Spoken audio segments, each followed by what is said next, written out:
in New York. They're actually just having a lot of problems because Sussex commissioners, they used to protest without any issue on Newton Green. And it is actually like a historical site in Newton. That's how they used to vote, was on campus. Green Park. Yeah. There's a hill, if you vote at I, you go up, if you vote at A, you go down. And that's how they did their elections early on. It was like, so things like, it was a safe place to do like civic action. And after just, I can't remember what month it was, but the Sussex County Commissioners voted. And so now you are required to get insurance. And they were like, oh, it's GP prepared, you have minimum $200. And the more people you have, and they were getting a lot of people, the more so that Like consonant. it was My crazy. name's. So, you know, Indivisible has more people to do that Instead of things. Newton. And it's got. And they've been like sort of, Indivisible is My logo right? said, bathroom message. They have to like established things so in the system. I didn't find it. I'm pretty sure they're not. So they have a little more capital and stuff to be able to use. Meanwhile, like, you know, a lot of like, big like, they got August.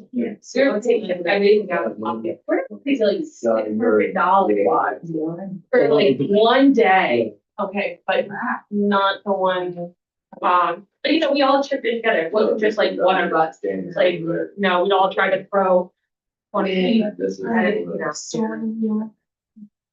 Oh. We'll do Well, we're gonna say. Have you guys been to the Fort down in Trenton at all? Yes. No, yeah, this would be my first. Yeah. I don't know why I, participants with them keeps disappearing. For my backstory, I just, literally backstory, I just had, my third back surgery. I did recovery from that, and now I'm more able-bodied, I want to get out, Oh, start showing up. I feel that. I haven't had back surgery myself, but I've seriously injured my lower back when I was younger. Dude, it's the worst. Yeah. Yeah. Yes, you just have mentally, just from the physical thing. It's insane. You know, when it hits, when you're in the public area and you can't move and you're trying to like get through the door. There's no, that's one of the few times I've panicked super hard in public. Yeah. So it's not solidarity. So. Oh, is it on? Am I going into the right thing now? Which one am I going into? Oh, wait, no, I'm. Which one am I clicking on? Different pseudonym I completely forgot about. I'll go what? Nothing.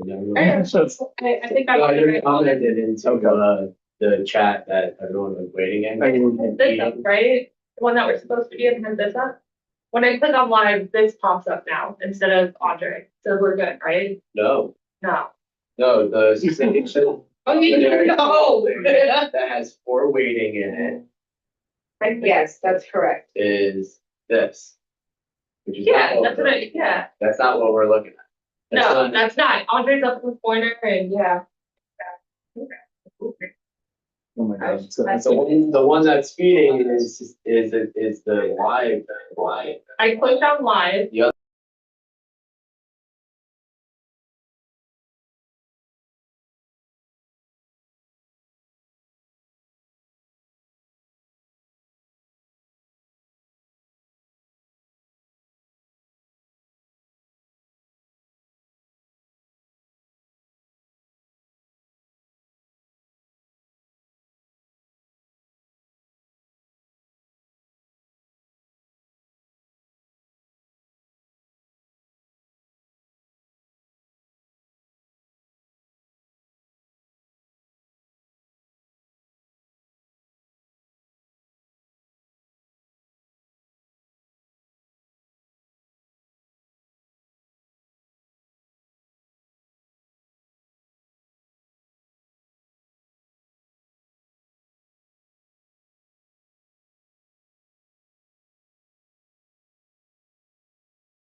Okay, so now you're good. Now I'm good? You want me to do the light? Yes. Yes, please. We can mute noise if possible. I know we have multiple. No, people. we can't read. I mean, I can say. I should have brought it. Next time. This has been a very, yeah, this has been a, there's a reason where we stay in Trenton when we make events and we go outside the World War II Memorial on that street because we have that down to a T. As we've seen when we have go into new events, it is a bit of a struggle, especially on the technical side. But I appreciate everybody's patience. Thank you. My name is Andre. I'm from New Jersey 5051.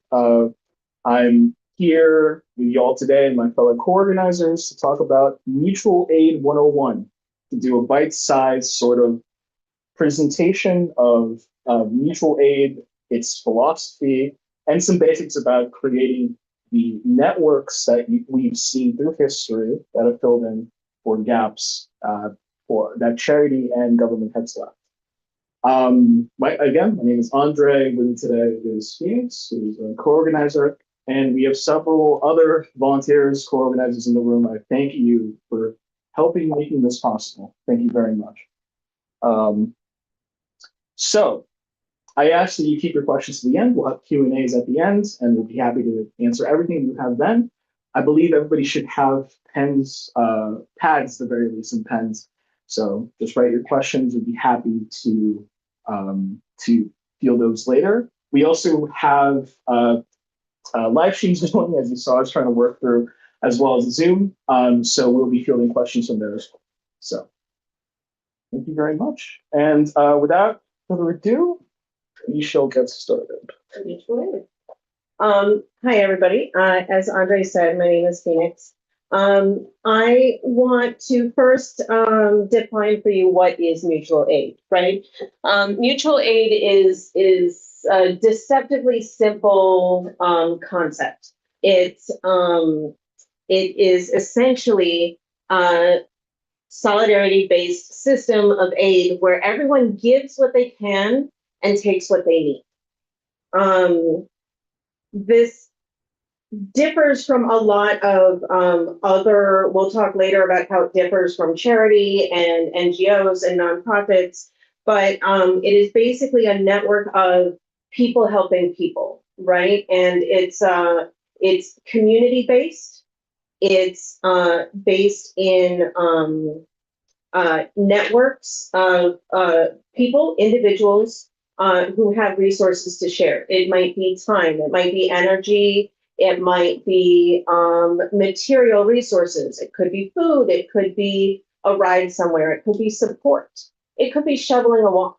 It's very, I said deceptively simple because in actuality, it could be any sort of support or aid, whether it's material or emotional or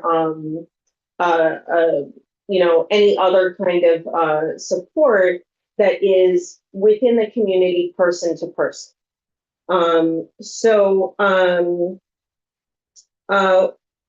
One thing that I want to make clear is it differs from, let's say, a barter situation, because bartering comes with an expectation of an equivalent exchange, right? You in a barter system, you do a service for somebody and you expect goods or a service of equivalent value.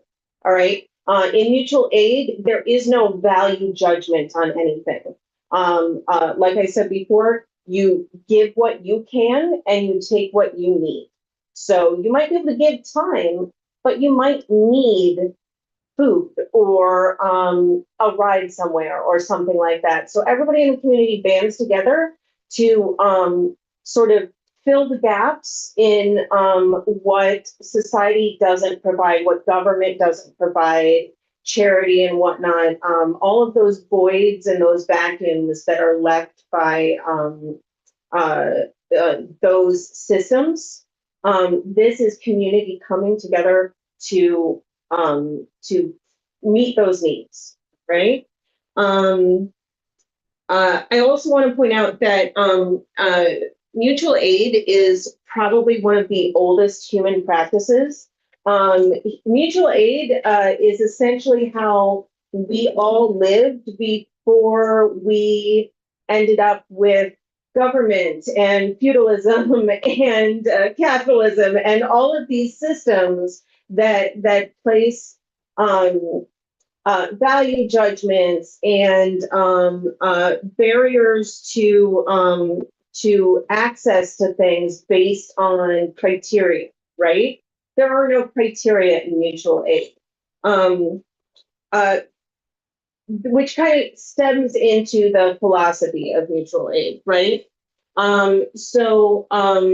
Mutual aid is based on trust and faith and community, right? We talked about the community part. It is of the people, by the people, for the people, right? The trust part is that when I'm participating in mutual aid in networking with my community, I am trusting that if you are going to take something from this pool of resources, you are in need of that thing. All right. And the faith piece, all right, faith is by definition, faith is belief in something unprovable, right? I'm not asking anyone to prove their need, all right? I do not need a member of my community to prove to me that they are deserving of having their needs met. Everyone deserves to have their needs met, right? So, you know, mutual aid involves a thing that can be very difficult is that we as a society have all sort of been conditioned to place judgments and sort of we have the urge to create barriers to things, right? To hold on to things, to be possessive of our resources that we worked so hard for that, you know, we don't want to give it up without a good reason, right? But we need to let go of the urge of creating barriers to aid because it's kind of a mindset shift, right? We need to start thinking of our resources as a general pool of goods that we have trust and faith that if we open up that pool of goods to everyone, people will take what they need, leave what they don't need, and I will then also be able to participate and get my needs met as well. Okay. The other sort of element to the philosophy of mutual aid is that building community is essential to next slide, please. Building community is essential to the functioning of mutual aid because cultivating those relationships, investing your time, your emotions, your effort into knowing your neighbor, into familiarizing yourself with your community and making direct relationships with other humans in real time outside of technology is essential to build this needed system of mutual aid that fills all those other gaps. I think you're up. Okay. All right. Thank you very much. I'll be taking over and we're talking about how one is defining community. And here we're able to break it down into 3 C's that mutual aid is comprised of. Is community first, so defining community is the context of the community that you're in, and then decision making consensus is how these things is how the network functions. So I'm gonna go to community first. So community is actually there's no solid term for how this is because there's no one size fits all situation. This could be as small as the people you live with, your immediate family, or even an apartment block. And all of that goes down to which population you see needs a need met. And because they are left out through other traditional ways of rendering aid. So in that, and again, this can be as small as the house you live in, and it can expand as much as it can, or it can contract as circumstances move. Agility and being able to adapt is very important in this situation. So once you have your community, you need to look at the context your community exists in. Is it an urban context? Is it a rural context? Is there lots of people who have certain commodities that they don't have? Or do they have even legal issues that they need to resolve? Because taking stock of all the people in your community and what they need will determine how the network functions. And the community isn't just the people who need it, right? This also comprises this is the root of what makes the network stronger is everybody works together. So we aren't drawing a distinction between the people who render aid and the people who receive aid. Everybody plays a dual role in the sense that each person that you have in your network can provide their own time, their skills in order to expand the services that are given, and also just making sure there's support that exists. So, and that's why context is important, because again, this is all based on what you see in front of you. So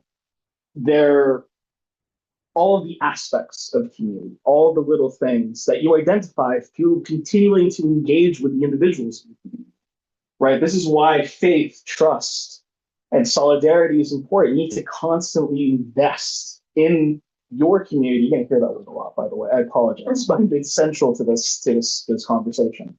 It's a constantly evolving relationship, all right? You're checking in all the time, and you're making sure that consensus is reached whenever a decision is made. Whenever you decide to, anything really, because communication is important. Communication is central at the end of it all. So,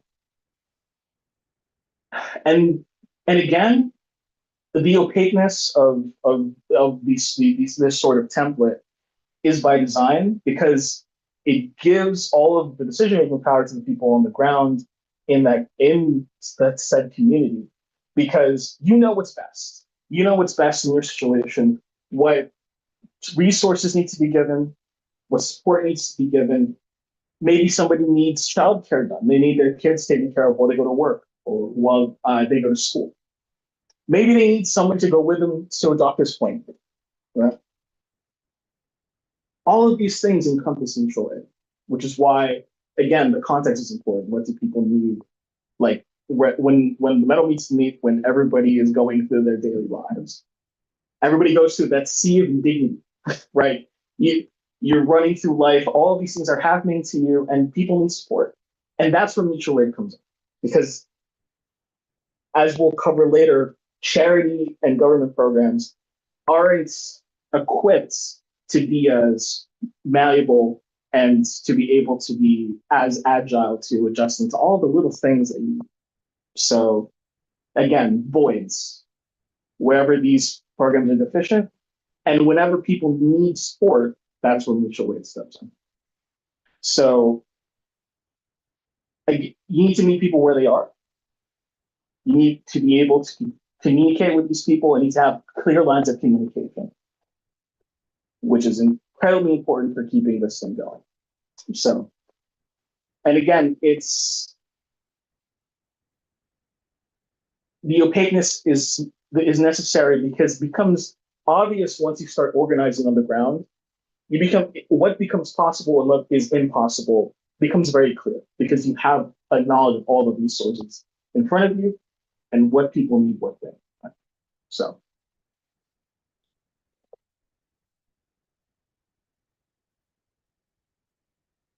Central to community, central to consensus, you can't be passive, right? You cannot be passive while you're in your community. You're always engaging with people. You're always making sure people are okay and you have their needs met. And also, you're just forging relationships, social bonds. You're defeating isolation, which is all too common in the modern day and age. It's very easy to silo yourself, right? When you get into a rhythm, when you get into your life, it's very easy for your circle of relationships to shrink.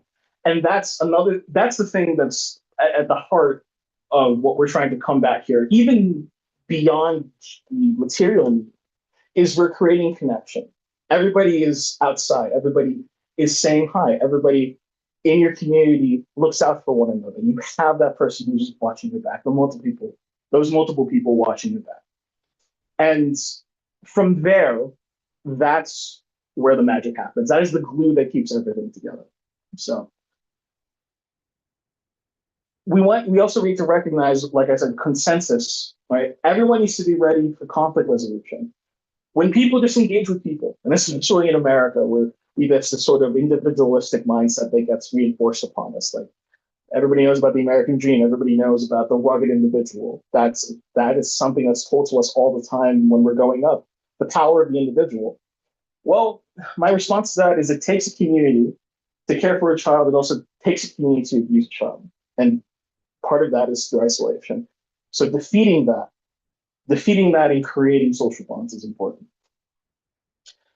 Make sure that you have the proper communication lines for your community. This can be anything from messaging apps or making sure that you actually physically see the person and talking to them. Again, this all is determined by logistics, essentially, which is something that I know I harp on with all of my co-organizers. Logistics, distance. How do you get from point A to point B? That at the end of it all will inform what you need to be doing. Because let's take the large end. If you're organizing a tower block, you're trying to be in a large scale development, say South Orange, say New York. How are you going to make sure everybody is hooked in to the consensus making in your mutual aid network? Because some people may be limited by their own disabilities or age or anxiety, right? So you need to be able to communicate with people in real time, whether that's through messaging apps, a phone call, dropping by. Again, you make the decision on the ground that makes the most sense for your community. But what's important is that everybody feels like they're a part of it. Everybody feels like they're contributing. And last but not least, back to the logistics. How do you get your resources? Is this something, do people pay into a pool? Do people provide their own resources? Do you go dumpster diving? Do you do what Food Not Bombs does? And do you go to go to restaurants or groceries? And do you ask for the food that's left behind at the end of shift? You need to know how you're going to get everything from point A to point B or from point A to point C. And also, again, I hate to harp on this, but it's central, is that once you start engaging on the ground, what becomes possible becomes very apparent, and what impossible becomes apparent very soon, because there's only so many people doing work, right? So you need to be able to make sure resources get where they need to go in a timely manner. So that template matters a lot. And this will be a point for that we will expand on in later curriculum and later events. But we also want to leave the door open of linking with other mutual aid networks. Other networks exist, whether or not they're represented in the public sphere in social media or not. Their mutual aid networks exist everywhere. You will come into contact with them, and you will have conversations as well about shared experiences. And also, perhaps, all filing in and working together in order to meet a need that somebody else, another mutual aid network, is better set up to provide them your own. Again, as you're involved and as you're investing in this, you all as individual organizers will know how best to interact with fellow organizers and how you can link together to make broader networks in order to meet more and more need that's rooted in common shared relationship and a common goal. So I just want to get some examples of mutual aid networks. This is the most obvious, especially for people who are a little older than myself, who've been around when they were in force. Black Panther Party, they provided liberation schools where they provided food aid, 3 meals a day to both the students and to all the volunteers involved. So people weren't going hungry. People can learn, and people are working towards a shared goal. In which this case, the Black Panther Party is raising class consciousness and working towards a common revolutionary goal. Right? But they were some of the most visible in the 1960s, in the post-World War II era, to the point where, as some of us here know, the U.S. government took notice. So this is a bit more recent, the Common Ground Collective in the post-Katrina New Orleans environment. This was also set up by Raheem, again, a former Black Panther, so there's a common thread here in mutual aid organizing. But in the immediate aftermath of Hurricane Katrina, a bunch of community organizers met in Raheem's backyard, and they realized that government aid wasn't coming through. FEMA was moribund. FEMA wasn't doing anything. They were delayed. There was no aid coming in. People needed help now. So the Common Ground Collective ended up organizing tens of thousands of people, about 23,000 at the height of their time and their in existence, where they offered all manner of services. And they even offered essentially what were free city services. They would clean up, they would take out trash. They would provide all of these things, food, clothing, medical care, to the people to New Orleans, and people gave into it as much as they could. And this was an incredibly successful program. In fact, the vast majority of mutual aid networks in New Orleans trace their lineage to CGC. So, and last but not least, this is a more niche thing. This didn't really get as much play as it should have. But Camp Shameless in Columbus, Ohio, during the pandemic. This was, and also right prior to the pandemic as well. I believe 2020 was when Camp Shameless came up. But this was a mutual aid effort to house the unhoused. To also go further than that, don't just give them a place where they can stay and have some stability, but also giving them food aid, also giving them job resources, getting these people the means to get up on their feet because they did not qualify for government programs, or there were no government programs that could go out to these people, or these were people that were unfortunately not qualifying for charity aid because of a criminal history or just a general history with law enforcement that prevented them, that created barriers for them from getting aid. This is a relatively short-lived project. I want to say a year and a half, 2 years max, before it was unfortunately scuppered by the government when they cleared out Camp Shameless in 2022. But this serves as another example that mutual aid isn't just staying within a single area of a single area of aid, right? This was something that attempted to tackle the problem of homelessness from multiple angles.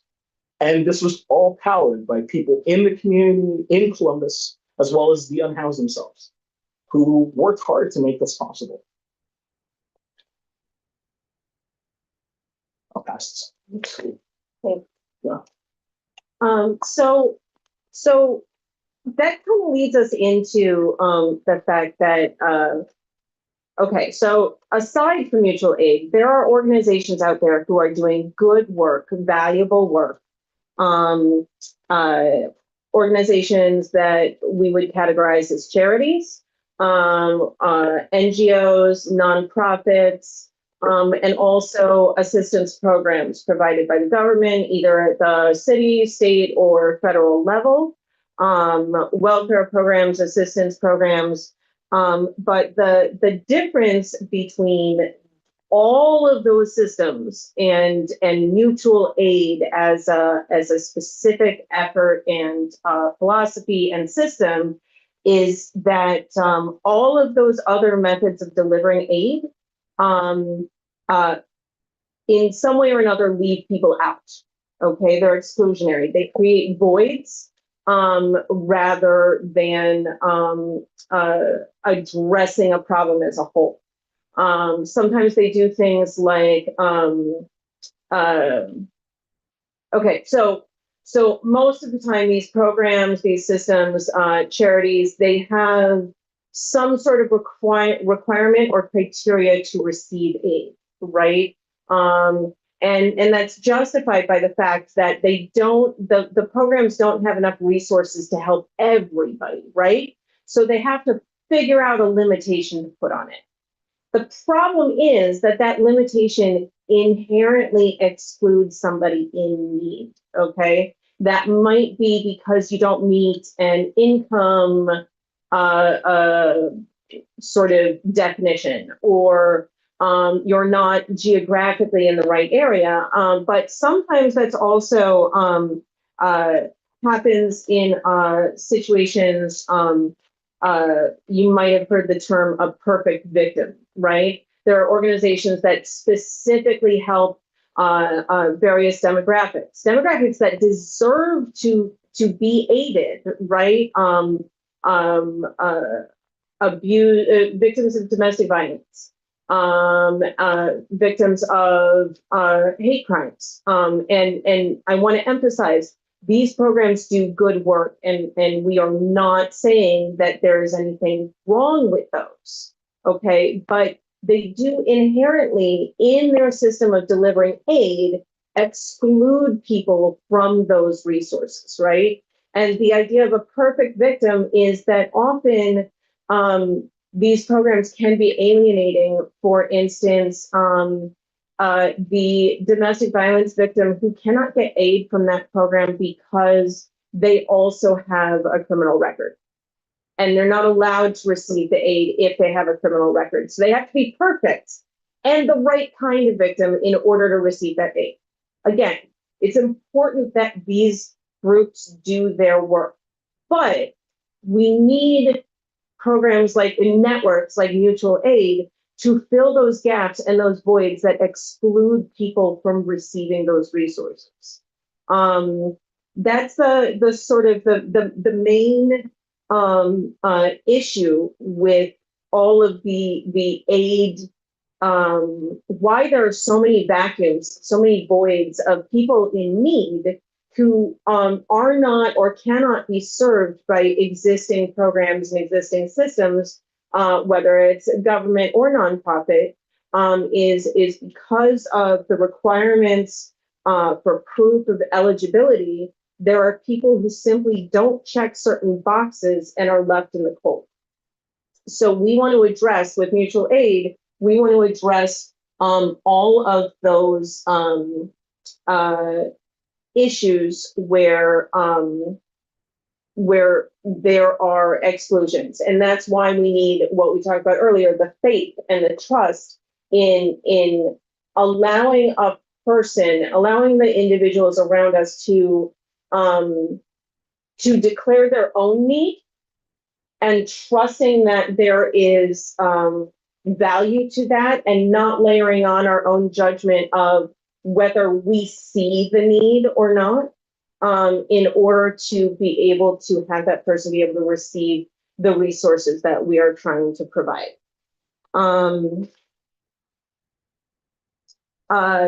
The one thing that I do want to, the other thing I want to mention about that is there's another difference between, for instance, a charity or a nonprofit and a government assistance program versus mutual aid, and that is that mutual aid operates best at a small scale. Whereas charity and nonprofits are able to do something that mutual aid is not able to, which is mobilize large amounts of aid at once. They can benefit from being protected by the tools of the system, such as law enforcement. Laws can be passed that facilitate certain aid to be distributed in a certain way. Counter to that, depending on the political environment, laws can be passed that restrict the aid even more, and those organizations can be hampered by that. When you've got a mutual aid network in your community, it is not governed or assisted by any of those the structures of the law, basically. And the other thing is that with a charity or an organization, a nonprofit, they can receive donations, resources from large donors, or other organizations, whereas your mutual aid network is not likely to get that. Nor is that really in keeping with the philosophy of mutual aid, because mutual aid is an exchange within a network of resources, where I give what I can and I take what I need. And that doesn't really allow space for a third party to provide an influx of capital and then have your organization distribute it. That's not what you're doing with mutual aid. So that is that part. And to conclude, Before I get into the conclusion, actually, I just want to bring up to a corollary to what Phoenix mentioned. But how many stories have you heard about people who engage with government welfare programs who need it at first because they're determined to be of need because they make a certain amount of money or they can display a certain amount, right? And then after a time on government assistance, when they are able to dig themselves out of whatever hole that they are in that put them there, all of a sudden they find their aid yanks because they are no longer found to be qualifying for that aid. And then that's taken from them and they're right back to where they started. And that's what mutual aid wants to avoid, is this sort of incredibly vicious cycle of poverty that's created when you have means testing welfare programs in existence in a society. It necessitates creating people who fall through the cracks. They create these victims that don't fit the perfect victim narrative. They're left to the side and they're, for various, and this is what mutual aid seeks to correct. But to go into the conclusion, I thought there was one more. So, there is no one size fits all solution. I want to really reiterate that. A lot of what makes mutual aid possible is the fact that all of the important decisions are made by people on the ground in that particular context. And this is why, and I'm sure this has come up in all of your minds, is like this whole template seems a little opaque. This template seems that it's not prescriptive. It doesn't have a clear, a delineating anything clear. And that's true. And that's because it leaves it up to the individual organizers on the ground. They know best because in their community, they're the ones who inhabit it. They're the ones who invested it. And these are the people who see the need either contract or shift from day to day and even change entirely. So this is what makes mutual aid so revolutionary in the sense that it demands a lot, but it also is built up by individuals creating a collective. And that's what makes it revolutionary, right? In the face of, like I said, all the sea of indignities that you go through in your life, or political or monumentous political changes, or natural disasters, of which we are seeing more and more every day. There are so many people who are of the mind of, well, let's just get up and organize something here because we know what's important. We don't need somebody from outside telling us that what is the best for us. We don't need FEMA coming in and literally just screwing everything over. And it's people at the ground know best. And I think that's incredibly important to keep in mind. Relationships. Relationships are key. Relationships are everything. It is the glue that keeps mutual aid together and functioning. And frankly, it's what keeps the human race functioning. We are a collective species. We work together. From the caves all the way in the Neolithic era, all the way to the modern era, we survive because we work together in tandem, right? And we create community units, we create family units, we choose our family, and we create solutions to problems together through constant effort, through constant communication. So always keep that in mind. I just want to throw out some New Jersey mutual aid organizations that exist, such as Princeton Mutual Aid, of which unfortunately we had a co-organizer who got COVID. Unfortunately, her husband got COVID, so she wasn't able to come today. She is part of Princeton Mutual Aid. They do good work in the Mission County area. And also ESWA, anybody who's been in Trenton, who's worked with workers, service workers, the poor service workers in Trenton, may have run into ESWA, Eastern Service Workers Association. We have had the pleasure of working with them on multiple occasions, and they do fantastic work advocating for them, making sure that these people have their needs met.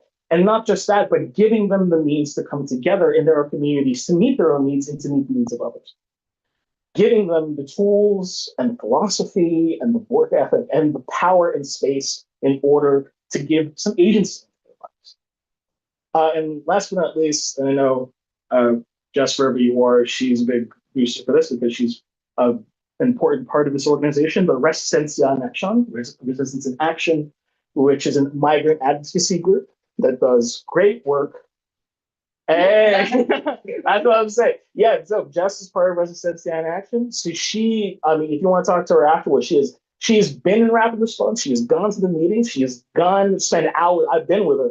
We spent hours in the Trenton Town Council advocating for migrants and for the undocumented because they're part of the community too.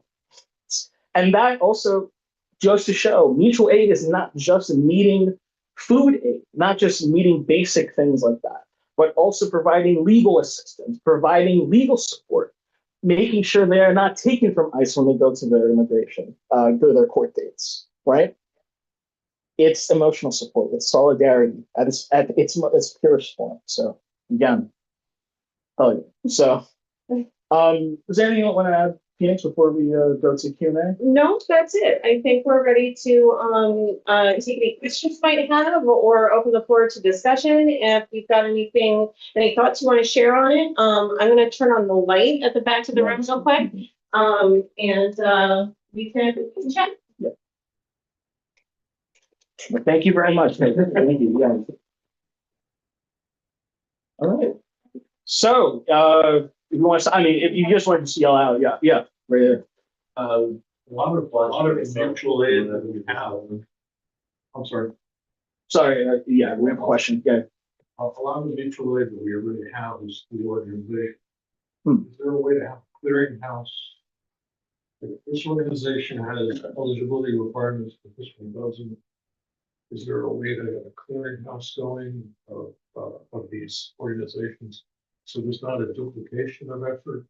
Oh, that's it. And there's efficiencies of scale.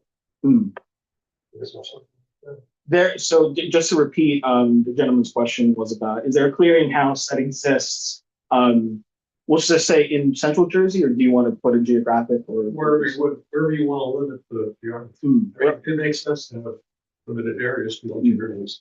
Yes. So is there a clearinghouse in order to determine which organizations have means testing, or is there any overlap in a particular area of who provides this? It's like, I know there are probably limited words escaping, but churches have, however, people will not want to go to the church because they'll feel a stigma about being in that religion or not being in that religion or something like that. However, the aid is there.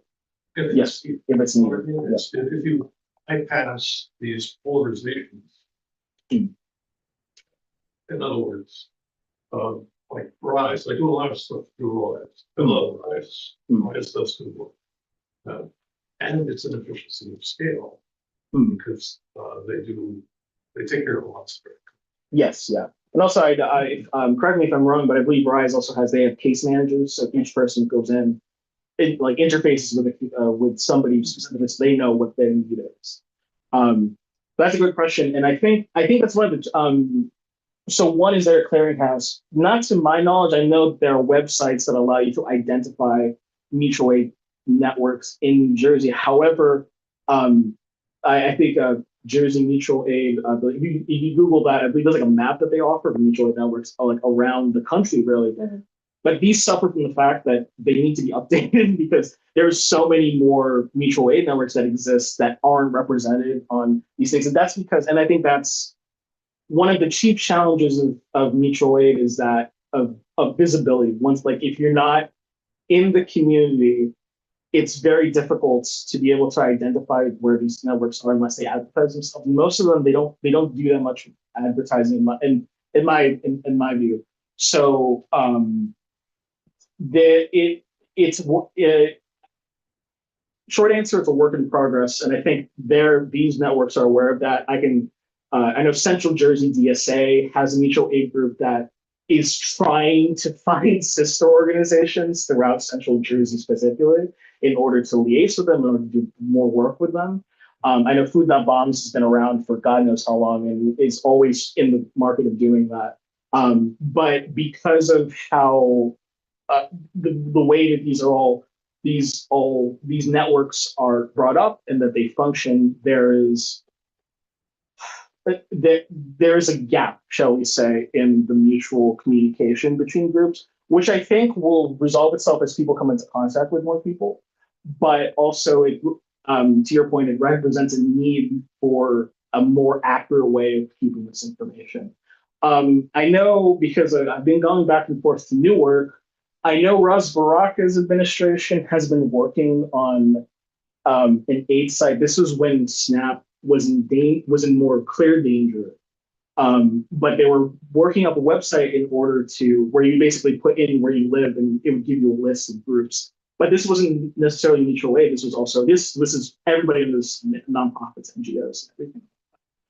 Churches, as you said, other groups. So there is work on doing that, but in terms of specifically mutual aid, I'm not sure of any specific effort to create like a more wider accessible clearinghouse. But I would say that sort of that speaks to a need for what I would call coalition building within the mutual aid community. It's, we're talking about going around and getting to know your neighbors, right? And interfacing with the individuals in your community. But sort of the next level of that is getting to know the mutual aid networks in your community. And, if you see a void like that and you see a need, then that's another function of mutual aid that is a way that you could participate in mutual aid is by tying those organizations together, seeing that void and trying to fill it with partners. That's another thing that I think we didn't so much mention is that you shouldn't try to do mutual aid alone.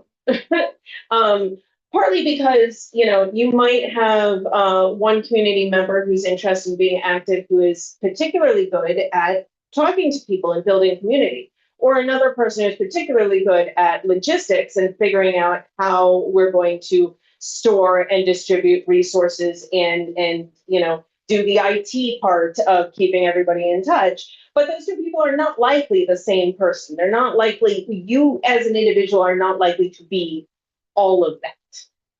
So you partner with somebody, and as you're working in your community, you keep it on, turn on a radar for who else around you.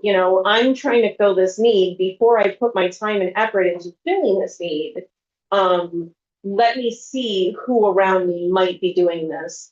And as mutual aid as a philosophy grows, my hope would be that more often than not, organically, these coalitions of mutual aid networks and knowledge of mutual aid networks, and as you mentioned, lack of duplication of efforts, which is super important, will sort of, bubble to the top. For me? Yeah. Oh, I actually have a couple of questions. So Yeah. I'll be here a while. I heard you mention the DSA. Are you guys associated with the DSA? No, so we've worked with DSA in the past, particularly in Trenton. They reached out to us right before Mayday, and we've been aware of them. I'm actually part of the What's Up, but we are not directly affiliated with DSA. So All right. My next question then is, so you guys are completely off the grid. You're not a 501c3 or any like legitimized organization. Question, where does legitimacy flow from? We're in a similar boat with Eastern Service Workers Association, where everything we do is we bankroll it. We bankroll it with donations. Everything like we do is pushed through by our members, our volunteers, or coalition partners who work in tandem. Okay. And to be clear, we are not specifically a mutual aid organization. We engage in mutual aid activities, and we work with organizations that do mutual aid, and we are broadcasting right now the concepts of mutual aid. But NJ 5051 in itself is an activist organization, not a mutual aid organization. Okay. Do you door knock? For what? Oh yeah. Well, When you're building a mutual aid network, Yeah. do you door knock? I mean, I have. Yeah. I've been working on building a mutual aid network in the development that I live in. What I see as the immediate community, which is maybe the 45 homes that are in my development. I see that as a network of people who should be in touch with each other, and then identify what the needs are and see who's got resources and who's got the ability to who's got resources and who's got needs, and see if we can communicate with each other in a way to put those things together. I have absolutely door knocked because I do not know that community well enough to know what forms of communication are going to resonate the most. So I could build a Discord server, but how many members of my community are not on Discord, not going to join Discord, are on the older side and not really in touch with a lot of the chatting apps. And I've discovered that the only way to band that community together is through about 5 different forms of communication. Because some folks are going to use this method and some folks are going to use that method. And honestly, a face-to-face community meeting is the best way. So do you door knock? You absolutely can. Make sure you feel safe. As my 13-year-old made sure before I was going to go door knocking, do it before dark, mom. And are you sure about this? Yes, I'm sure about this, and speak with people and find out not only what their needs are, but how are they willing to communicate? The gentleman behind me already asked my question about clearinghouses. Do you guys fear government reprisals at all? For mutual aid? No. Not currently, but there is also a recognition. I mean, I brought this up with Camp Shameless in Ohio. Like Columbus, as soon as they butt up against what the local government wanted the response to be, which is they wanted to clear out the homeless encampment because they were just like, this is a homeless encampment, this is a blight. As soon as government meets mutual aid in a way that they start to be at odds at the goals, because government is one goal and mutual aid networks have another. The action typically has been heavy-handed. They would use law enforcement to, or they would try to co-opt, but they will want you to become a nonprofit and this, hey, why don't you offer aid, but also you have to be a mandatory reporter, stuff like that. But more often than not, the reaction has been law enforcement just comes in and sweeps it over. Yeah. I will qualify my super fast, immediate, and short answer with it depends on what type of aid you're providing. If you're providing a rapid response to illegal law enforcement efforts, sure, I might fear that. But fear is going to encourage me to be smart and safe. It's not going to make me not go out and help my community. But if it's something like food-based assistance, I certainly don't fear government reprisal because I don't see the government having an issue with me giving my neighbor a cup of sugar. I mean, like, obviously there are certain forms of mutual aid that are more, what's the word I'm looking for? Risky. Proactive. Substantial. Well, not substantial, but, yeah, like, It was mentioned with like the dumpster diving. Yeah. Something we talked about, and it is technically legal in New Jersey.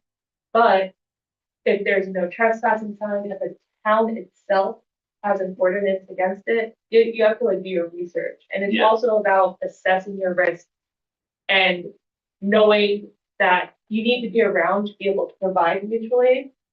But also you are going to need to take risks sometimes, because it's not just gonna be the government that's gonna come after you. So certain groups of other people are not gonna be happy about you doing anything nice, unfortunately. well, I'm talking more in the realm of like tinfoil hat, like Palantir kind of stuff. Like, the government is spying on you and they're about to crack down on leftist organizations. There is, okay, I guess this is, because I've had this conversation with several people in the org, but it's like, we all have that growing sense of unease that like they keep talking about it. So at some point they want to implement it. And we already have a surveillance state like at post 9/11, right? Mhm. So I do also want to your point about the type of mutual aid, when to my point about Camp Shameless, or when mutual aid tends to take a stance, when they tend to address the unhoused and also squats. Like we see this in Europe a lot with squatting orgs that try to like they see empty real estate, they squat and then offer these homes to the unhoused so people have a stability in order to build like some semblance of a life, right? That is one of the most, because it's directly tied to property, that is one of the types of mutual aid that will elicit a very typically a very violent response from them. So yeah, it definitely isn't a type of mutual aid. Also, if you render legal assistance in terms of mutual aid to people who do legal actions, you tend to get a really chilly response from government. So I'll suggest I you. want to add something. So recently at the rapid response meeting, we had a whole discussion about tech and how to protect ourselves. And the important thing to remember is, what are you trying to protect? What information? Are you trying to protect your own identity? Whereas like me, I go out there and I don't wear a mask, I see who I am. I post videos, but I'm not trying to protect me. I'm trying to protect vulnerable people, information. You know what I mean? So if we're discussing someone specifically who's in that population, yes, we want to protect that information. But and we discussed like, do we turn our phones off? We discussed burners and Faraday bags and things like that. And the general consensus from the guy who has a lot of experience in this was, if the NSA is listening to your phone, at that point, there's nothing. Yeah, they've already marked you for death. Exactly. Yeah. So you gotta kind of think about what you're trying to project, like what information. So, like I said, I'm very vocal on social media. I'm a protest organizer. I do rapid response. So I take that chance because like, for example, I have legal coverage through work, a legal plan. So if I get arrested doing rapid response, it's not gonna cost me any money in pocket. You know what I mean? So like everybody has, like you said, you have to weigh your own risk, look at your own risk. Like, I don't have any kids. I'm not gonna, like, if I get in trouble, if I get arrested and I have to go to jail for a night, and then get bailed out or not get bailed out, whatever. Right. I might get in trouble at work. Yeah. Like, I have things in place where if I am going to a protest, I can leave a note with my housemate and like, they can just tell people if I You know what I mean? Yeah. It's also about like the preparations you do in advance. Like just what you're trying to protect, because like I'm not trying to protect my social media presence, I just don't go on social media a lot. Just saying. I grew up on it, so I don't need it anymore. But I do want my family to know, like me and my family are sometimes contentious politically, they're working on it, I'm working on them. I've made progress, heads up, but I also want them to know if I go to a protest and I don't come back, I usually write a little letter, a little love note to all my family members, just in case. But if you have kids, we have organizers who have kids and stuff that won't go out because they are concerned about that sort of stuff. So it's almost like you wouldn't post a picture of your kid online. So if there's something you don't want people to see as part of your life online, don't post it online. Was there anything else you wanted to? I think that about covers it. No? Thank you. Were there any other questions that people wanted to make? No, Okay. he talked for a long time. So yeah, we'll do you and then we'll bounce them. So can you see like your overview, like what is the most prevalent? Like this is So- number one target, the neighborhood. I guess it depends. Again, the whole context part, like the community and context part is what really determines that. Like, for instance, if you're in an urban area that is lots of tower blocks, that could be a lot of childcare and also food aid. A lot of people who are trying to who work service jobs or low income jobs who are trying to make ends meet can run into problems at the end of the month or in the middle of the month. Whereas, for instance, if you're more suburban like myself, a lot of the issues become issues of emotional support, like you're trying to fight isolation. You're trying to create community in order so people know that there's other people out there who feel the same way as you. Or even like specific skills, like, hey, can you help me with my Wi-Fi? Stuff like that. Like it really is determined by like where you are, where the geographic location is, its own issues, and that will inform your issues. But if I had to pick one, if you put a gun to my head and said which one of these things needed to be addressed, I would say food insecurity. That's going to grow larger and larger. In our town specifically, I would say food insecurity and protecting. Yeah. That's the thing, but that's also, I have a different outlook on it because I am in rep. And I'm seeing what's happening to our community members right here in East. So, and then on top of that, so back to immigrants. So usually the person that they take is the primary wage earner in the house. So you have, that creates a whole thing. Yeah, that creates a whole bunch of needs that need to be and met. you know what I mean? So like, my opinion would be help protect immigrants in our town and food insecurity. So I kind of want to tack on to that, speaking of the protecting immigrants, and it was kind of making me think of what I've seen in other communities that hasn't yet hit my community, right? I know that it's coming, but it's not at my door yet. Building community now before you see a need is just as important as identifying the need and then trying to solve it. Because we cannot rapidly respond to anything if we're not already in communication with each other.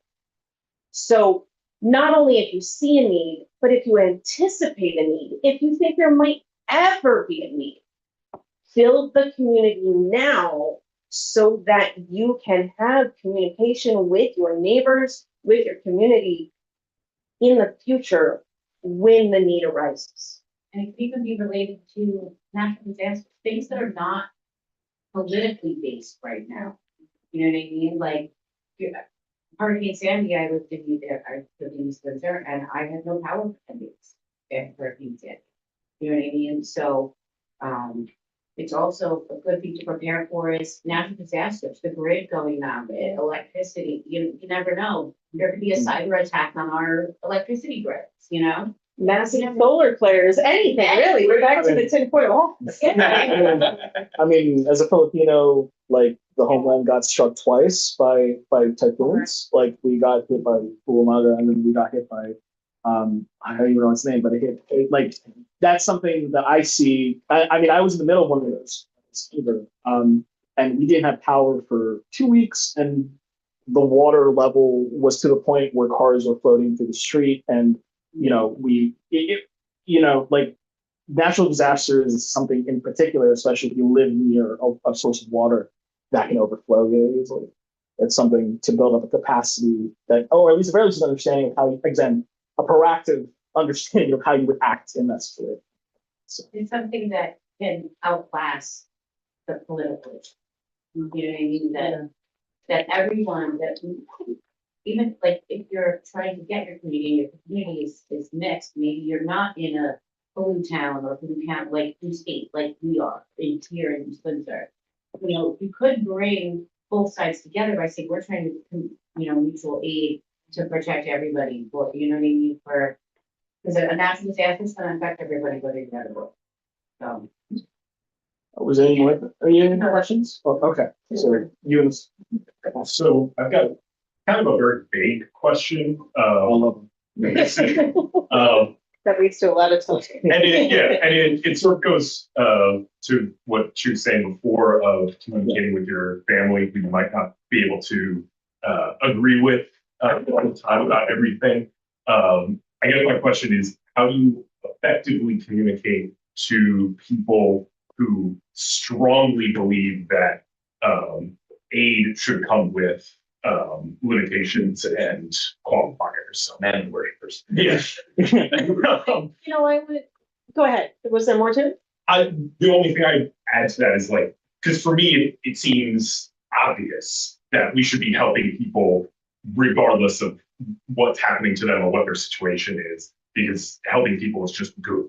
But yeah, it seems to me, and especially in a culture of solitude and individualism of Atomization. yeah, Organization of the work. yes, that helping people who don't really need it, quote unquote, is somehow wrong or a sign of weakness or something. Like, how do you talk to those people and convince them that that's the wrong mindset to have about helping?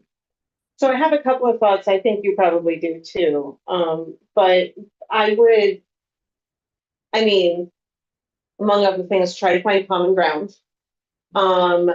Try to, in situations like that, again, in an individualistic society, it's very hard to put our egos aside. But for the sake of the greater good, set your ego, your passions aside for a minute and try to figure out what makes that person tick. If a religious argument is going to get through to that person, then maybe you go to the foundations of Christianity. Or if finding a common enemy is going to get through to them, the important part is that they get on board with caring for other people, not how you get there, right? So, in my limited experience with that, because I do kind of, as I think we all do, I experience my own kind of echo chamber in life, right? Where I surround myself with like-minded people, and I don't have to have too many of those conversations. But in community building for mutual aid, you are absolutely going to have those conversations. And one of the things that I've been thinking about is keeping, not at all suppressing sharing ideas, but just sort of not focusing on the political when I'm trying to do mutual aid, because I want to focus on the greater good and the community caring for each other, and the fact that everyone deserves to have their needs met, whether or not they agree with me. And I think that would be my argument to that person more than anything else is, doesn't everyone deserve to have their needs met? you know, regardless of whether they agree with me ideologically. And Man, that's tough. Mm. Yes, thank you. It's tough. It's tough. It's also because it's like you have to make a decision whether or not you're willing to admit to invest as much emotional capital in convincing, or even just finding the common ground can be difficult, right? Depending on how Yeah. like how antagonistic this relationship is. I can say for me, it's I think the religious argument works a lot because like when we talk about like what was it the loaves and the fishes story in the Bible is just like that is mutual aid. Like that is like you made sure all the people there. Yeah, you can't get any more. You can't get over mutual aid than through the power of God making fish multiply and bread multiply and being like, hey, like you guys follow me here, you guys need to eat, we're gonna give you food. Right. That's why I like quoting the New Testament a lot because like Jesus is like the mutual aid person in terms. Absolutely. Yeah. Because like the thing here is just like was when Jesus was still around the kids and people who didn't know, like, was the tax collector undeserving? Matthew was a tax collector. Like once you actually get to know people, exactly, like it goes back to you create the community, people like this, your ideas of people or the caricature that was in front of you that was formed by media or whatever predisposition you had falls away when you actually know the person. Like I think when you get to show them, this is something I work with my mother because she gets really scared about going to Trenton. She's like, "Oh my God, Trenton's scary," and I'm just like, "No, there's just I've been there a lot. These are just people who work really hard, who are taken advantage of often, and they because of that, they are trying their best to make ends meet. And yeah, they're going to be a little rough around the edges. Is like I've been kicked around my whole life, but it's like they are just people who have the same needs and demands as you are. You're just in a different. You just happen to be in suburbia there in urban. So if I could add to that, just to add as part of my question, like, and one of the things I wrote down is how do you deconstruct the boogeyman that a lot of people have created in their minds about other people. The welfare queen or something like that, you know, like that sort of idea that they are taking advantage of systems. We just talked about that. Exactly. And I completely agree that those beliefs become a lot more difficult once you're actually people and be like, oh no, we have real people who actually need help. Yeah. But the question I want to add to that is, how can you do that for people where maybe it might be harder to get them out and have them like touch grass? For lack of a better term. I mean, that's that I don't really have a prescription for that. It's difficult, right? Because like I can't really. Again, there's no one size fits all situation. It's just constantly engaging with somebody to soften the hard edges in order to make them open to engaging with people and making them realize that that's just a human being. Like that's somebody like, you know, you have your own bespoke needs and wants. Like you exist in your own head, right? And you have those needs and wants and you vocalize it all the time in here. You have an inner voice. Just put that in another person. That's all that is. And it's like that they're trying to navigate life the same way you are. I don't know how else to make it as real for you as that, but that's just another human being that needs help or needs aid because they're in a specific situation. It's not because, and even if, I think this is the thing that people get hung up on, even if they have a past or they've committed an action that has put them in a worse situation, the solution is never to just, the solution, if you actually want to solve the problem, is not to just keep being punitive to that person. You don't like kicking because that doesn't solve anything. And in fact, it becomes a blight on society when somebody is mistreated enough where they start to become dangerous to other people, right? So it's like, it's again, to your point, Phoenix, about being proactive. Would you rather be proactive and meet the person where they are in order to forestall worse suffering generally, or would you rather wait for the problem to blossom later and become destructive and cost society much more and yourself much more, if you want to look at it that way, you know? But at the end of the day, it's very easy for us to say, oh, you just have to just engage with them more, but it's very tiring. So, it's a good question because that's something we need to, and to our point about communication and constant communication, the only way minds will change is if we keep engaging people where they're at. So, like, more power to you. I hope that situation becomes better. And I like just keep plugging away. You know, don't believe in the worker. I always say this: believe in the worker that you see in front of you, because they 99% of people have to work for their for their lives. They have to make a budget that makes sense. Believe in the worker, seeing that they know their material needs. They can see that reflected in somebody else's lives. Shoot, I was gonna add something to that, I forgot.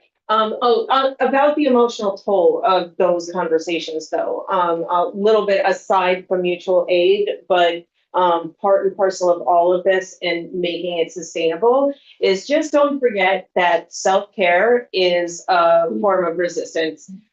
Joy is a form of resistance, and working hard to make change is wonderful. But if you want to make that sustainable and you want to keep going, make sure you remove yourself from those conversations before it drags you so far down that you don't want to do this work anymore, because being able to subsist is going to meet more needs ultimately and feed the greater good. So just take care of yourselves as well. It's a marathon. You have your own oxygen mask. Your own oxygen Exactly. first, exactly. Yeah, So, yeah, absolutely. Are there any other questions? I think we're good. So feel free to stick around. We have a QR code over there on the wall where it says Google Drive resource. That takes you to a Google Drive folder that has some more information about mutual aid, more from an organizing standpoint than like where to get aid from standpoint. But also feel free to stay in touch with us on our social medias. We're on Instagram, we're on TikTok, we're on Facebook, are we on Twitter? No, No, we're not on Twitter. They don't allow us to do, yeah. I'm not on the socials. Yeah. I've tried. They won't. It has all the information. Yeah. Oh, that card right there that Selenite is holding up has all of our information. So please take one.